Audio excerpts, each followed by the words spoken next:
Good morning friends. तो prelims booster का पहला टॉपिक देखते हैं हम आज, जो कि है प्लेसेस ऑफ वर्शिप एक्ट।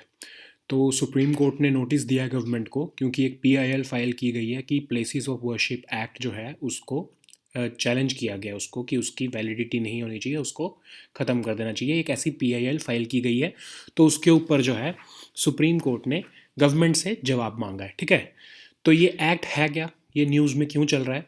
ये एक्ट बेसिकली कहता है कि जितनी भी रिलीजियस प्लेसेस हैं वर्शिप की, जो अगस्त 15 1947 जब देश आज़ाद हुआ था, तो जिस हिसाब से वो उनका कैरेक्टर था उन प्लेसेस का, वर्शिप का, रिलीजियस प्लेसेस का, वैसे के वैसे ही रहना चाहिए। उसके ऊपर कोई हम क्वेश्चनिंग नहीं कर सकते। ठीक है, तो मतलब कि अगर कोई मंदिर या कोई मस्जिद या कोई गुरुद्वारा या कोई चर्च, अगर 1900 जब हमारा देश आज़ाद हुआ था बेसिकली अगस्त 15 1947 को, उस टाइम पर जो उसका कैरेक्टर था, उसके बाद से उसके ऊपर कोई क्वेश्चनिंग नहीं होनी चाहिए। ठीक है, उससे पहले आप उसको डिस्प्यूट पे ला सकते थे, उसके ऊपर कोई क्वेश्चन कर सकते थे, लेकिन देश आज़ाद होने के बाद जो है वो उस पर कोई हम डिस्प्यूट जो है वो हम एंटरटेन नहीं करने वाले। ठीक है, उसके उस प्लेस ऑफ वर्शिप के कैरेक्टर के ऊपर। ठीक है, तो कोर्ट्स को एक तरह से एक्ट बार करता है कि they can not entertain any cases और which are raising disputes over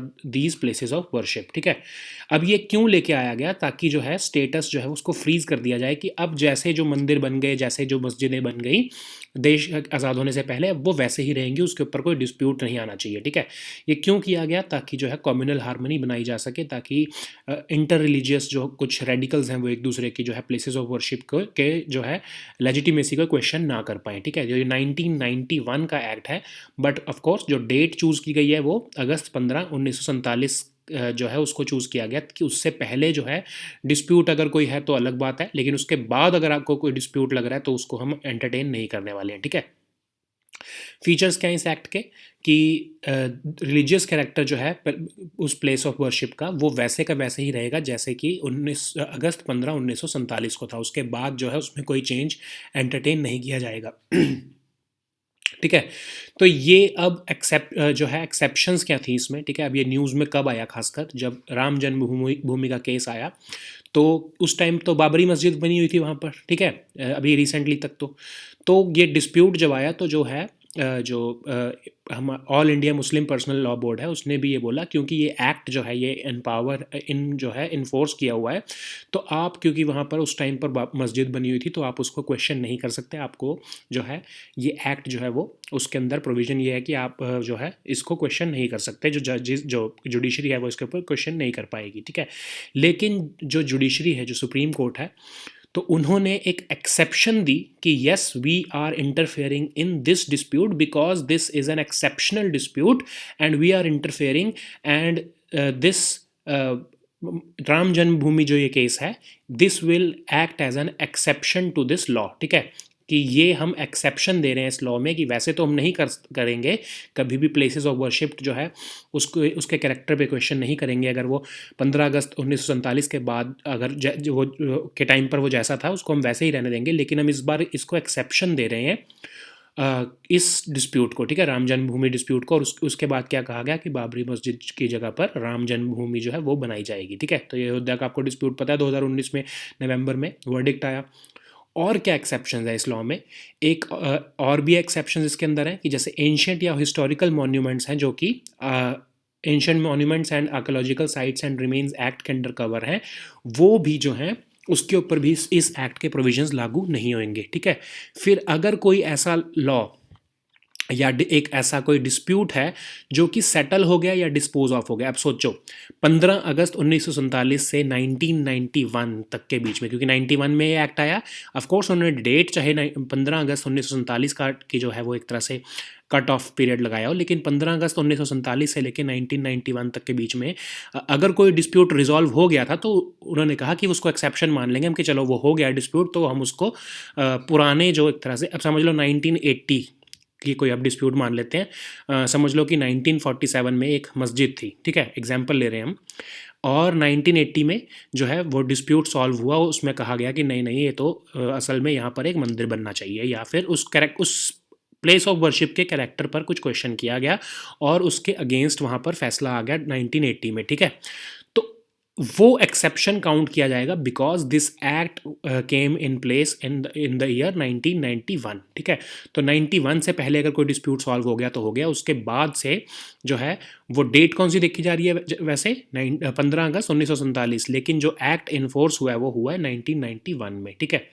और अगर कोई एक्ट, दूसरी एक्सेप्शन क्या है कि अगर कोई जो पार्टीज़ हैं उन्होंने आपस में डिस्प्यूट जो है वो रिजॉल्व कर लिया है इस एक्ट के शुरू होने से पहले, उसको भी हम एक्सेप्शन में रखेंगे, तब वो जो डिस्प्यूट है वो भी प्लेसेस ऑफ वर्शिप एक्ट जो है उसमें कवर नहीं हो पाएगा, ठीक है। So this has been in news because इस एक्ट को ही चैलेंज किया गया है, ताकि जो पटिशनर है वो चाह रहे हैं कि ये एक्ट जो है वो हट जाए, so that more disputes can be raised against more places of worship.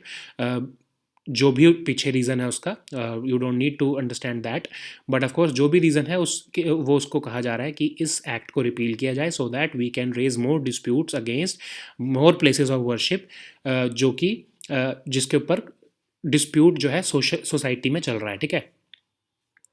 Next हमारा टॉपिक है क्वाड लीडर्स समिट। तो फर्स्ट टाइम लीडर्स लेवल पर एक समिट हुई है क्वाड की, ठीक है। अब ये याद रखो कि ये फर्स्ट टाइम लीडर्स लेवल पर फर्स्ट टाइम हो रही है, ठीक है। 2007 से ये क्वाड का आइडिया चल रहा है, आपको पता ही है क्वाड्रिलेटरल सिक्योरिटी फ्रेमवर्क जो है हमारा, उसका आइडिया 2007 में से ही चल रहा है ये आइडिया बेसिकली, लेकिन फर्स्ट टाइम लीडर्स के लेवल पर ये एक तरह से फॉर्मली समिट की जा रही है, ठीक है। इससे पहले मिल लेते थे वो, इनफॉर्मली मिल लेते थे, लेकिन फॉर्मल लेवल पर फर्स्ट टाइम ये समिट हुई है 2021 में, ठीक है। मार्च 2021 first time quad leaders summit की गई है, ठीक है। क्वाड है क्या अब, ठीक है, व्हाट इज़ क्वाड? क्वाड का है मीनिंग है क्वाड्रिलेटरल सिक्योरिटी डायलॉग, ठीक है। ये एक स्ट्रेटेजिक फोरम है जिसमें स्ट्रेटेजिक इंटेलिजेंस और जॉइंट मिलिट्री एक्सरसाइज आपस में, ये कौन कौन सी कंट्रीज़ हैं, US, India, Japan and Australia, ये चारों कंट्रीज़ आपस में कोऑपरेट करती हैं, ठीक है। और एक जो है सेफ गार्ड करना चाहती हैं ये जॉइंट सिक्योरिटी को और जो है इंटरेस्ट्स को एक दूसरे के इंडो पैसिफिक रीजन में, ठीक है। एक एनुअल मिलिट्री ड्रिल भी की जाती है, आपको पता ही है, एक्सरसाइज मालाबार, ठीक है। एक तरह से नेवल एक्सरसाइज है, इंडिया तो 1992 से करता आ रहा है यूएस के साथ, धीरे धीरे फिर है इसमें जापान और जो है ऑस्ट्रेलिया को भी इंक्लूड कर लिया गया, तो अब ये क्वाड की ही बेसिकली ये एक्सरसाइज बन चुकी है, ठीक है। लेकिन ऑस्ट्रेलिया ने इसमें 2007 में और 2020 में ही पार्टिसिपेट किया है। अभी रिसेंटली लास्ट ईयर हमने ऑस्ट्रेलिया को परमानेंट इसके अंदर एक तरह से इन्वाइटी बना लिया है, नहीं तो जो है ऑस्ट्रेलिया इसमें सिर्फ एक बार पार्टिसिपेट किया था उसने 2007 में, ठीक है। फिर जापान जो है वो 2014 से उसने पार्टिसिपेट करना शुरू किया है। सो इट इज़ नॉट कि जो क्वाड की जो मेंबर स्टेट्स हैं वो शुरू से ही एक तरह से एक्सरसाइज मालाबार करते आ रहे हैं। Actually it was bilateral exercise between US and India, जिसमें धीरे धीरे जो है पहले जापान को ऐड किया गया और अब उसके बाद ऑस्ट्रेलिया को भी एक तरह से इसमें ऐड कर लिया गया, ठीक है। अब इस समिट में क्या डिस्कस किया गया, एक तो अब वही बात हमारी जो open and free Indo Pacific region के लिए एक तरह से उन्होंने अपने जॉइंट जो है स्टेटमेंट दी है, ठीक है। जॉइंट स्टेटमेंट जो दिया उसका नाम है द स्पिरिट ऑफ क्वाड, ठीक है। फिर एक इंपॉर्टेंट चीज़ है इक्विटेबल एक्सेस टू वैक्सीन। आपको पता है ना कि जॉनसन एंड जॉनसन की वैक्सीन बनाने की बात की जा रही है हैदराबाद के हमारे एक प्लांट में, ठीक है। तो 1 बिलियन डोजेज जो है क्वाड जाता है कि वो 1 बिलियन डोजेज जो है वो बाय 2022 जो है वो सारे दुनिया में बांटेगा, ठीक है, वैक्सीन्स को। आउटकम क्या रही है इसमें, एक वैक्सीन एक्सपर्ट वर्किंग ग्रुप बनाया जा रहा है, जो हमको पता ही, जिसके बारे में हमने देख लिया है कि जॉनसन एंड जॉनसन की जो वैक्सीन है उसको जो है इंडिया में बनाया जाएगा, मैन्युफैक्चरिंग की जाएगी। जापान उसके लिए पैसा दे रहा है और ऑस्ट्रेलिया के जो तरह से जो सप्लाई चेन का नेटवर्क है उसके थ्रू उसको फैलाया जाएगा, उसको मतलब लोगों को दिया जाएगा, सारी कंट्रीज़ को दिया जाएगा, ठीक है। अब ये क्यों किया जा रहा है, अगेंस्ट चाइना, ठीक है। चाइना की जो है वैक्सीन्स हैं, जो सीनोवैक वैक्सीन है उसके अगेंस्ट जो है क्वाड जो है अपनी अच्छी क्वालिटी की, जो चाइना की वैक्सीन्स को तो आपको पता ही है लोगों ने पसंद नहीं किया, वर्ल्ड वाइड उसकी एफिकेसी भी अच्छी नहीं आई है। तो जो क्वाड है वो चाह रहा है कि हम एक तरह से उसको रिप्लेस करके हम अपनी वैक्सीन्स जो हैं पूरी वर्ल्ड में एक तरह से उसको हम उपलब्ध कराएं। अब इंडो पैसिफिक टर्म का मीनिंग क्या है, हम बहुत देख लिया हमने इंडो पैसिफिक टर्म का यूज़ हो रहा है, ठीक है, लेकिन उसका मीनिंग क्या है? इंडो पैसिफिक का मीनिंग है पूरा हमारा जो इंडियन ओशन और पैसिफिक ओशन में जो एशियन कंट्रीज़ हैं बेसिकली उसको हम इंक्लूड करते हैं, और इंटरकनेक्टेडनेस देख रहे हैं हम ट्रेड, टेक्नोलॉजी और सप्लाई चेन्स की इस पूरे वाइडर रीजन में, ठीक है। ये एक इंक्लूसिव और रिप्रेजेंटेटिव टर्म है इस पूरे रीजन की, इंडियन ओशन और पैसिफिक ओशन की कंट्रीज़ की, ठीक है। और एशिया पैसिफिक और इंडो पैसिफिक में फ़र्क क्या हुआ, एशिया पैसिफिक जो था वो सिर्फ वो भी, जबकि हम आपको पता ही है कि पैसिफिक और इंडियन ओशन की कंट्रीज़ का ही को ही मिलके बनाया एशिया पैसिफिक टर्म, लेकिन उसको हम वर्ल्ड वॉर 2 के टाइम पर यूज़ करते थे, जिसको जो सिर्फ ईस्ट और साउथ ईस्ट एशिया में कन्फाइंड था, एशिया के पार्ट में, मतलब एशिया के पार्ट में जो एशिया पैसिफिक है उसमें एशिया और पैसिफिक जो था, पैसिफिक में यूएस वगैरह आ जाते थे, और जो एशिया का पार्ट था वो सिर्फ ईस्ट और साउथ ईस्ट एशिया तक ही सीमित था। लेकिन इंडो पैसिफिक जो है वो बिल्कुल अफ्रीका के कोस्ट तक जा रहा है, जिसमें इंडियन ओशन सारा कवर हो रहा है और पैसिफिक की सारी कंट्रीज भी कवर हो रही हैं, ठीक है। तो एक बहुत इंक्लूसिव, एक रिप्रेजेंटेटिव टर्म है ये। चाइना क्या परसीव करता है इंडो पैसिफिक टर्म को? चाइना को लगता है कि एक एनसर्कलमेंट स्ट्रेटजी है, और उनका जो बेल्ट एंड रोड इनिशिएटिव है उसको एक तरह से थ्रेट के लिए बनाया गया है इंडो पैसिफिक टर्मिनोलॉजी को, ठीक है।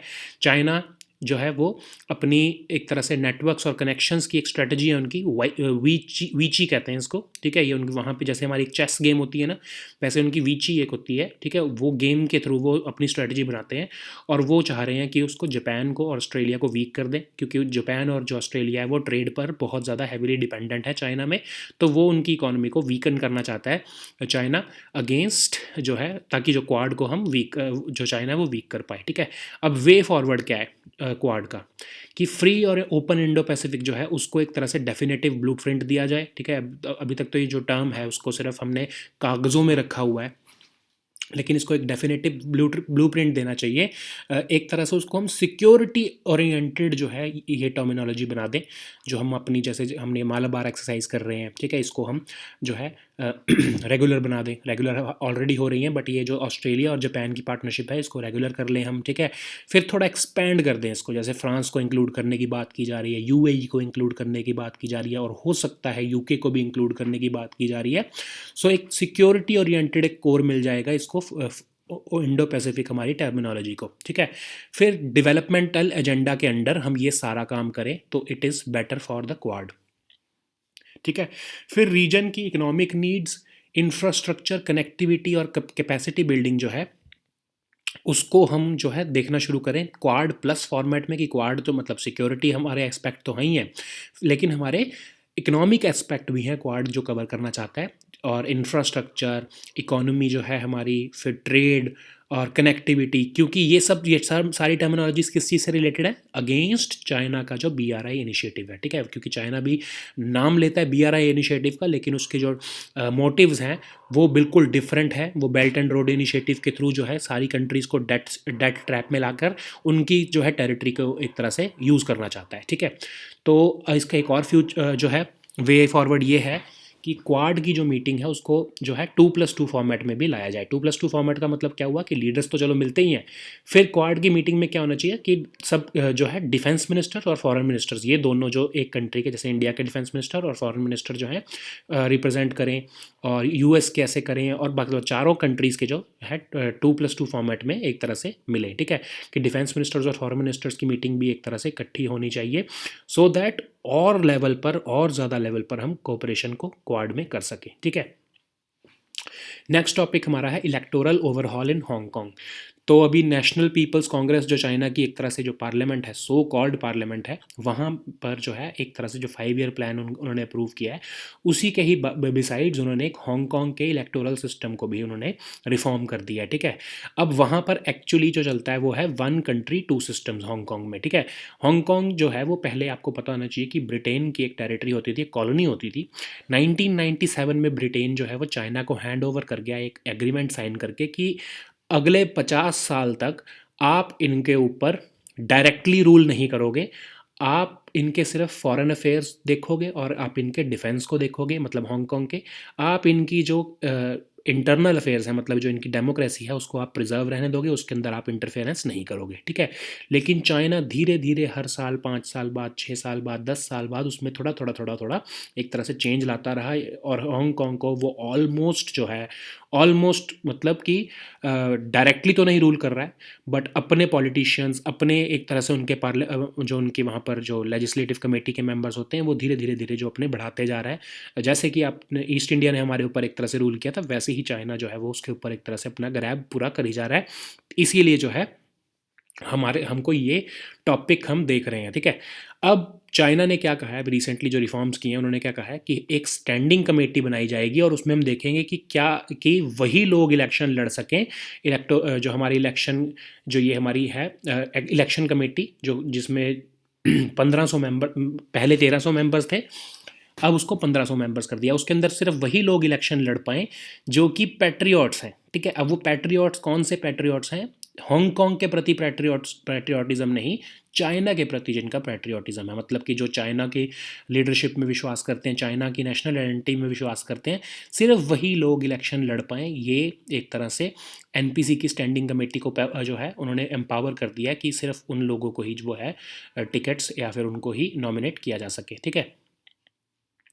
अब ये क्या है कि चाइना में, आई एम सॉरी, जो हांगकांग में जो उनका लेजिस्लेटिव काउंसिल है, ठीक है, जो उनकी समझ लो पार्लियामेंट है, उसमें 70 मेंबर्स होते थे, ठीक है, जिसमें से 35 डायरेक्टली इलेक्टेड होते थे और 35 नॉमिनेटेड मेंबर्स होते थे, जो कि बेसिकली जिसमें जो नॉमिनेटेड मेंबर्स होते थे बेसिकली उसके अंदर ही जो चाइना जो है उसका इंटरफेरेंस होता था और वो 35 अपने नॉमिनेटेड मेंबर्स किसी ना किसी तरीके से लेके आता था, ठीक है। अब इस लेजिस्लेटिव काउंसिल को एक्सपैंड करके 90 कर दिया गया, ठीक है, जिसके अंदर इलेक्टेड मेंबर्स तो 35 ही रहेंगे, लेकिन जो है एडिशनल जो 20 मेंबर्स जिन्होंने ज्वाइन किया है वो नॉमिनेटेड होंगे, ठीक है। अब इससे क्या होगा कि डायरेक्टली इलेक्टेड मेंबर्स जो है वो माइनॉरिटी में हो गए और जो नॉमिनेटेड मेंबर्स हैं वो ज़्यादा हो गए, ठीक है। 35 और 20 मतलब 55 एक तरह से मेंबर्स जो हैं वो इनडायरेक्टली इलेक्टेड हो गए, मतलब नॉमिनेटेड हो गए, और 35 जो है वो डायरेक्टली इलेक्टेड हो गए। तो एक तरह से क्या होगा कि बीजिंग का मतलब चाइना का कंट्रोल ज़्यादा हो जाएगा हांगकांग की पॉलिटिकल सिस्टम के ऊपर, फिर ठीक है। फिर वहाँ पर एक इलेक्शन कमेटी होती है 1500 जिसमें मेंबर्स को नॉमिनेट किया जाता है। यही इलेक्शन कमेटी वहाँ पर बहुत पावरफुल है, जो कि वहाँ के चीफ एग्जीक्यूटिव को चूज़ करती है, ठीक है। और भी बहुत सारी जो वहाँ पर पोजीशंस हैं, हायर लेवल की जो गवर्नेंस लेवल पर पोजीशंस हैं, उनको ये जो है इलेक्शन कमेटी ही जो है वो चूज़ करती है, ठीक है। अब इलेक्शन कमेटी में 1500 जो नॉमिनेटेड मेंबर्स होंगे, पहले 1200 होते थे, ठीक है। आई एम सॉरी, मैंने आपको पहले 1300 बोल दिया था, इट वॉज 1200, ठीक है। तो 1200 होते थे, उसको बढ़ाकर उन्होंने 1500 कर दिया है, ठीक है। 300 मेंबर्स को जो है उसमें एडिशन किया है। और हांगकांग के जो 300 मेंबर्स हैं बेसिकली ये जो है एनपीसी जो कि उनका लेजिस्लेचर है उसके अंदर भी रिप्रेजेंट होंगे, ठीक है। फिर चाइना की जो Chinese people's political consultative conference जो होती है, जो उनका जो चाइना का अपर हाउस है, ठीक है, जैसे हमारा राज्यसभा है ना, जो चाइना का अपर हाउस है सो कॉल्ड, जिसके अंदर सारे सिर्फ चाइनीज़ कम्युनिस्ट पार्टी के मेंबर्स होते हैं, उसके अंदर भी इन लोगों की जो 300 न्यू मेंबर्स हैं इनकी रिप्रेजेंटेशन होगी। मतलब हांगकांग से जो ये लोग 300 लोग जो हैं रिप्रेजेंट करेंगे चाइना में, ठीक है। अब ये इनको चूज़ कौन करेगा? बीजिंग, मतलब चाइना ही इसको इन 300 लोगों को भी चाइना चूज़ करेगा। जो तो मतलब क्या हुआ कि जो इलेक्शन कमेटी जो कि बहुत की वहाँ पर एक तरह से इम्पॉर्टेंट एक ऑर्गेनाइजेशन है, जो कि जैसे चीफ एग्जीक्यूटिव। अब चीफ एग्जीक्यूटिव क्या चीज़ है? जैसे हमारे यहाँ पर आप एक तरह से सीएम लगा लो कि हांगकांग के सीएम की पोजीशन जैसे होती है वैसे लगा लो आप। तो वहाँ के जो सीएम को चूज़ करने के लिए जो असेंबली में जैसे मेंबर्स होते हैं तो वो उन्होंने बढ़ा दिए हैं, और उसके अंदर जो है जो चाइना के जो नॉमिनेटेड मेंबर्स हैं उनको ज़्यादा कर दिया है, ठीक है। तो हांगकांग की चीफ एग्जीक्यूटिव जो है वो ये लेजिस्लेटिव काउंसिल, और फिर जो एडिशनल लेजिस्लेटिव काउंसिल मेंबर्स होते हैं, जो ये हमारे जो नॉमिनेटेड मेंबर्स होते हैं, उनको भी ये इलेक्शन कमेटी ही नॉमिनेट करती है, ठीक है। तो उसको भी उसमें भी जो है, क्योंकि अब चाइना के मेंबर्स ज़्यादा हो जाएंगे तो ये नॉमिनेटेड मेंबर्स जो हैं उनमें भी एक तरह से चाइना के लोग ही जाएंगे, प्रो चाइना लोग जाएंगे, तो ये लेजिस्लेटिव काउंसिल भी पैरालाइज हो जाएगी। और ऑफ कोर्स जो हांगकांग का चीफ एग्जीक्यूटिव है वो भी हमेशा जो है प्रो चाइना ही वहाँ पर आएगा, ठीक है। अब इससे भी ज़्यादा जो खतरनाक चीज़ है वो ये वाली है, कैंडिडेट क्वालिफिकेशन रिव्यू कमेटी, ठीक है, जिसमें आपको मैंने बताया कि सिर्फ वही ये इनके पास इतनी पावर होगी कि ये देखकर ये जज कर सकें कि जो इलेक्शन कमेटी मेंबर्स हैं या चीफ एग्जीक्यूटिव है या लेजिस्लेटिव काउंसिल मेंबर्स हैं, जो जो उसके कैंडिडेट्स हैं बेसिकली, वो क्या पैट्रियट्स हैं या नहीं है, ठीक है। अगर उनको लग रहा है कि ये पैट्रियट्स नहीं है तो वो इलेक्शन ही नहीं लड़ सकते, ठीक है। तो मतलब वो कैंडिडेट्स जो है वो डिस्क्वालीफाई हो जाएंगे। और सिर्फ जो पैट्रियट्स, अब पैट्रियट्स कौन है? पैट्रियट्स जो है मतलब जो हांगकांग की और चाइनीज़ जो है नेशन, उन दोनों के प्रति पैट्रियटिज्म है जिनका, ठीक है। तो ये प्रॉब्लम सबसे बड़ी आएगी कि अगर कोई प्रो डेमोक्रेसी वाला कैंडिडेट जो डेमोक्रेसी की बात करता है, चाइना के साथ मिलने के अगेंस्ट है वो, और वो चाइनीज़ जो है मॉडल ऑफ गवर्नेंस में नहीं बिलीव करता, तो उसको एक तरह से हम मतलब ये कमेटी जो है वो डिस्क्वालीफाई कर देगी, ठीक है। अब इससे प्रॉब्लम क्या आएगी? अब वन कंट्री टू सिस्टम्स जो एक तरह से वही पैरालाइज हो गया, ठीक है, कि जब ब्रिटेन जा रहा था 1997 में तो उन्होंने बोला था कि आप हम मान लेंगे कि हांगकांग जो है वो चाइना का ही पार्ट है, मतलब वन कंट्री ही है, लेकिन आपको टू सिस्टम्स में बिलीव होना चाहिए कि चाइनीज़ मेनलैंड का जो है पॉलिटिकल सिस्टम डिफरेंट है, वहाँ पर कम्युनिस्ट चाइना हो सकता है कि चाइनीज़ कम्युनिस्ट पार्टी रूल कर रही हो, लेकिन हांगकांग में सिस्टम डिफरेंट आप चलने दो, जहाँ पर डेमोक्रेसी को थ्राइव होने दो एटलीस्ट फॉर 50 ईयर्स, मतलब 2047 तक। लेकिन अभी 2021 में ही ऑलमोस्ट ये वन कंट्री टू सिस्टम का जो है जो ये एक तरह से प्रिंसिपल है, इसको चाइना पूरा वायलेट कर चुका है, और वहाँ पर ये टू सिस्टम का एक तरह से वर्चुअली वो पैरालाइज हो चुका है, ठीक है। अब वहाँ पर जो है एक नेशनल सिक्योरिटी लॉ, हमने लास्ट ईयर भी इसको डिस्कस किया था, जिसमें कि एक तरह से कि हांगकांग को जो चाइना ने अपने लॉ पास किया था कि अगर नेशनल सिक्योरिटी के कंटेक्स्ट में अगर चाइना चाहे तो किसी को भी हांगकांग से जो है वो उनको एक्स्ट्राडिशन करनी पड़ेगी, हांगकांग को उनको चाइना को भेजना पड़ेगा, ठीक है। तो उसी के कंटेक्स्ट में ही चाइना ने 47 प्रो डेमोक्रेसी के जो लीडर्स थे उनको अरेस्ट कर लिया था और उनको चाइना भेज दिया गया था, ठीक है। तो ये सबसे पहले तो प्रो डेमोक्रेसी लीडर्स के ऊपर ऐसे ही क्लैंप डाउन किया उन्होंने नेशनल सिक्योरिटी लॉ के थ्रू। अब जो है जो बेसिकली अगर कोई आ भी जाए एक तरह से अगर उनकी जो लेजिस्लेटिव काउंसिल में, फिर भी वो उनके पास पावर नहीं रहेगी, बिकॉज जो डायरेक्टली इलेक्टेड जो लोग हैं उनकी संख्या को ही एक तरह से माइनॉरिटी में चाइना वहाँ पर ले आया है, ठीक है। अब व्हाट लाइज अहेड, अब आगे क्या हो सकता है वहाँ पर। चाइना जो है वो जो हांगकांग है वहाँ पर जो है बिजनेस कम्युनिटी क्यों आती थी, वेस्टर्न कंपनीज भी एक तरह से जो है वो सबसे, आपको पता है ना कि एक फाइनेंशियल सेंटर था हमारे एशिया का बहुत फेमस, हांगकांग था क्या, मतलब अभी भी है। वो क्यों है, डिस्पाइट नोइंग कि चाइना का वो पार्ट है, लेकिन वो इसलिए वहाँ पर कंपनीज आती थी बिकॉज दे न्यू कि वहाँ की जो जुडिशरी है वो बिल्कुल फ्री और इंडिपेंडेंट है, ठीक है। लेकिन अब आने वाले टाइम में चाइना का इतना कंट्रोल हो गया तो वो भी जो हमारा जुडिशरी का उनके ऊपर विश्वास था, जो हमारी उनकी जुडिशरी पे जो कंपनीज का विश्वास था, वो भी अब हिलने लगा है। एंड स्लोली एक मूड सेट हो रहा है कि Hong Kong is not free any more और China is going to take over Hong Kong before the set period जो कि 2047 था, ठीक है। तो 2047 तक चाइना वेट नहीं करने वाला, उससे पहले ही एक तरह से कंप्लीट टेक ओवर जो है वो वर्चुअली तो कर ही चुका है, टेक ओवर कंप्लीटली भी उसको टेक ओवर वो कर लेगा, ठीक है। नेक्स्ट टॉपिक हमारा है स्टेट इलेक्शन कमीशन। तो अभी सुप्रीम कोर्ट ने एक तरह से बेसिकली कहा है कि इंडिपेंडेंट जो पीपल हैं वो स्टेट इलेक्शन कमिश्नर होने चाहिए। ब्यूरोक्रेट्स को आप स्टेट इलेक्शन कमीशन बनाओगे तो वो एक तरह से मॉकरी है कॉन्स्टिट्यूशन की, ठीक है। तो अभी क्या हुआ कि गोवा में इतना, मतलब सोच लो आपकी कितना फ़नी चीज़ है कि गोवा के जो लॉ सेक्रेटरी हैं उन्हीं को ही गोवा की गवर्नमेंट ने कहा कि आप ऐसा करो, एडिशनल चार्ज जो है स्टेट इलेक्शन कमिश्नर का वो भी आप संभाल लो, ठीक है। तो इसी चीज़ पे सुप्रीम कोर्ट बहुत गुस्सा हुआ है और उन्होंने कहा है कि you are making a mockery of the constitution, और इंडिपेंडेंट पीपल होने चाहिए इलेक्शन कमिश्नर, और आप तो सिर्फ जो गवर्नमेंट के जो अपॉइंटीज हैं, जो ब्यूरोक्रेट्स हैं, उनको ही एक तरह से ये पोस्ट आप जो है वो संभालने के लिए दे रहे हो, ठीक है। तो हम फ्री और फेयर इलेक्शन कैसे एक्सपेक्ट कर सकेंगे ऐसी हम ब्यूरोक्रेट्स के साथ, ठीक है। तो उन्होंने बोला कि जिनको एडिशनल चार्ज ऐसे मिला हुआ है, जैसे कि गोवा के जो ये लॉ सेक्रेटरी को मिला हुआ है, उनको ये पोस्ट अब छोड़नी पड़ेगी और जो है गवर्नमेंट को किसी इंडिपेंडेंट पर्सन को स्टेट इलेक्शन कमीशन जो है अपॉइंट करना पड़ेगा, ठीक है। तो अब ये प्रॉब्लम क्या हुई थी कि बॉम्बे के हाई कोर्ट जो है उन्होंने जो इलेक्शन नोटिफिकेशन निकाली गई थी गोवा स्टेट इलेक्शन कमीशन द्वारा, जो इलेक्शन होने थे मारगांव, मापुसा, मोरमुगांव ये वाले एरिया में, उसको सेट असाइड कर दिया और कहा है कि आप एक न्यू नोटिफिकेशन निकालो और पंचायत पोल्स आप विद इन 10 डेज़ जो है उसको कंप्लीट करो, और जो पूरा इलेक्शन का प्रोसेस है बाई अप्रैल 30 आप उसको कंप्लीट करो, ठीक है। फिर ये गोवा के जो है उन्होंने देखा कि जो लॉ सेक्रेटरी हैं वो उनके पास एडिशनल चार्ज है स्टेट इलेक्शन कमीशन का, तो जो सुप्रीम कोर्ट है वो इस चीज़ से जो है नाराज़ हो गया और उन्होंने जो है एक जजमेंट ये वाली दे दी कि दिस इज़ नॉट राइट और ये मौकरी नहीं होनी चाहिए और ये सारे जो है इसको आप इंडिपेंडेंट करो, ठीक है।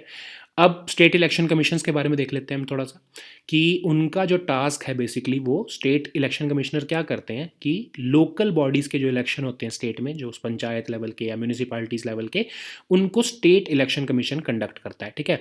और उसको अपॉइंट कौन करता है स्टेट इलेक्शन कमीशन को? गवर्नर, ठीक है। Governor on the advice of council of ministers, तो ठीक है। तो ये एक इंडिपेंडेंस का क्वेश्चन आ जाता है कि रूलिंग पार्टी जो स्टेट गवर्नमेंट में रूलिंग पार्टी है, तो बेसिकली वही जो है अपने ही लोगों को, अब देख रहे हो आप, देख जैसे कि लॉ सेक्रेटरी को ही बना दिया उन्होंने, तो एक एडिशनल चार्ज दे दिया। तो वो क्यों हो पा रहा है? क्योंकि स्टेट गवर्नमेंट जो है वो अपने आप डायरेक्टली उनको अपॉइंट करती हैं, स्टेट इलेक्शन कमिश्नर्स को, ठीक है।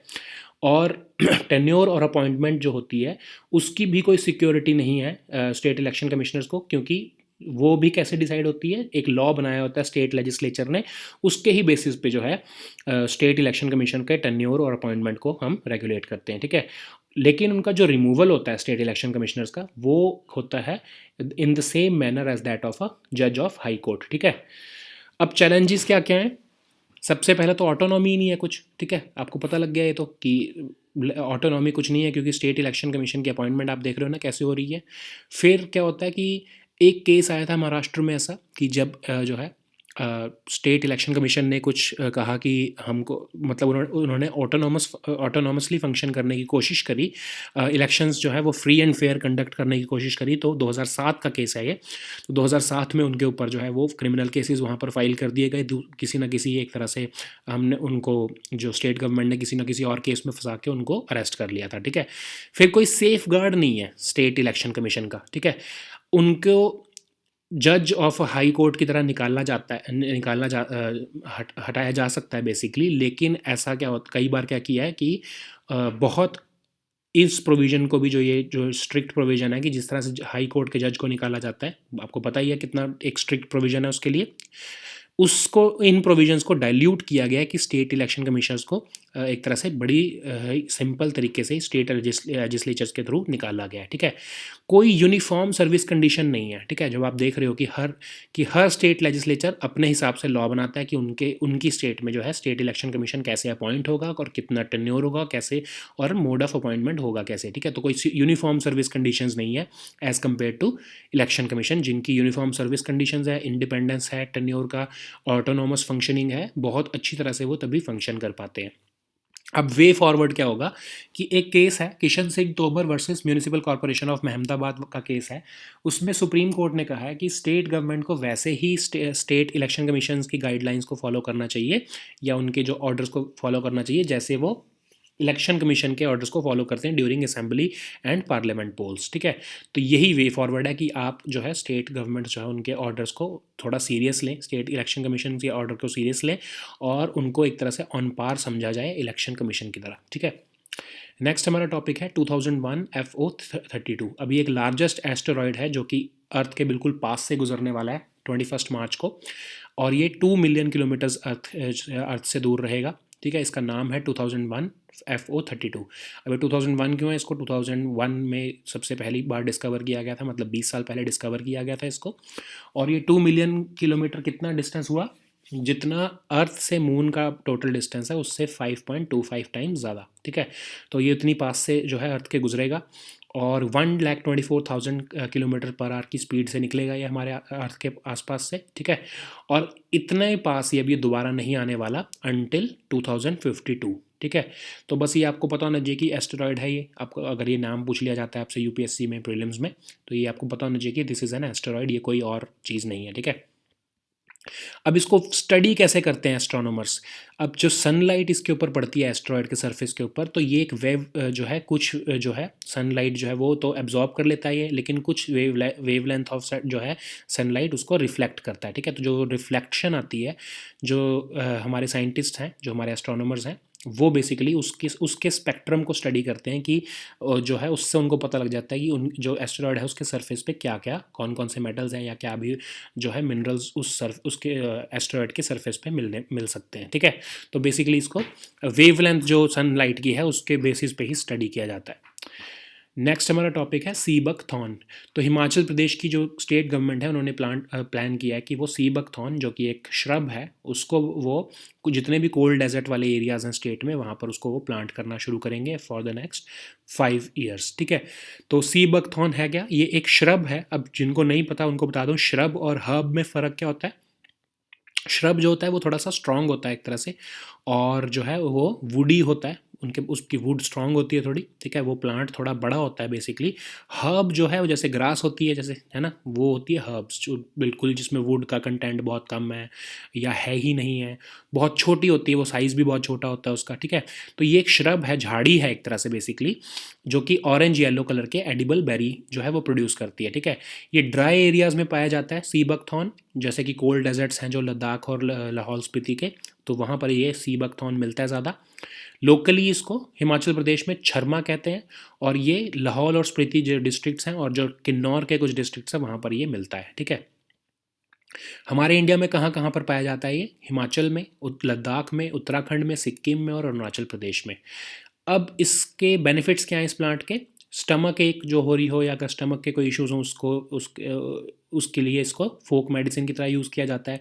हार्ट और स्किन की कुछ एलिमेंट्स हैं उसके लिए भी इसको यूज़ किया जाता है। रिच इन विटामिन होता है ये, ठीक है। ओमेगा फैटी एसिड्स होते हैं, कैरोटीनॉइड्स होते हैं इसके अंदर, ठीक है। फिर जो ट्रूप्स होते हैं जो हाई ऑल्टीट्यूड पे पोस्टेड हैं उनको एक्लेमेटाइज करने के लिए, एक्लेमेटाइज करना का मतलब क्या होता है कि आप अगर समझ लो एक प्लेन एरिया से एकदम से बहुत हाइट पे जाते हो तो आप कई बार बीमार हो सकते हो क्योंकि ऑक्सीजन का लेवल कम हो जाता है। तो क्योंकि ये रिच इन विटामिन वगैरह है, ओमेगा फैटी एसिड्स वगैरह इसमें ज़्यादा है, तो जो ट्रूप्स हैं उनको ये डाइट में दिया जाता है ताकि उनकी बॉडी जल्दी से एक्लेमेटाइज हो जाए, ठीक है।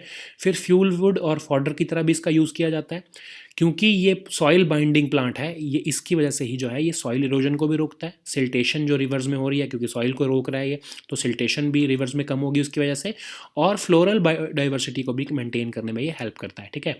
इसकी कमर्शियल वैल्यू भी बहुत ज़्यादा है। ये जूसेस बनाने में, जैम्स बनाने में, या न्यूट्रिशनल कैप्सूल्स कौन से होंगे, जैसे जो हमारे विटामिन, क्योंकि विटामिन रिच इन विटामिन है तो ये विटामिन के कैप्सूल्स वगैरह बनाने में भी इसका बहुत यूज़ किया जाता है, ठीक है। तो हिमाचल गवर्नमेंट सोच रही है कि इसको हम प्लांट करें सो दैट कमर्शियल इसकी जो यूसेज जो है वो हम कर सकें, और इसके जो है इन्वायरमेंटल बेनिफिट्स भी बहुत ज़्यादा हैं। लोकल लोगों को कमर्शियल वैल्यू मिल जाएगी, इन्वायरमेंटली भी बहुत बेनिफिशियल हो जाएगा जो डेजर्ट एरियाज़ के लिए, और जो है वहाँ पर जो है जो हमारे जो सोल्जर्स हैं उनके लिए भी बेनिफिशियल हो जाएगा, ठीक है, कि उनको डाइट में वहाँ पर मिल सकता है। बाकी इसके मेडिसिनल यूजेस तो हमने देख ही लिए हैं, ठीक है। तो it's a win win situation for everyone. So इसलिए गवर्नमेंट जो है वो अगले 5 साल में इसको प्लान कर रही है वहाँ पर इसको प्लांट करने के लिए, ठीक है।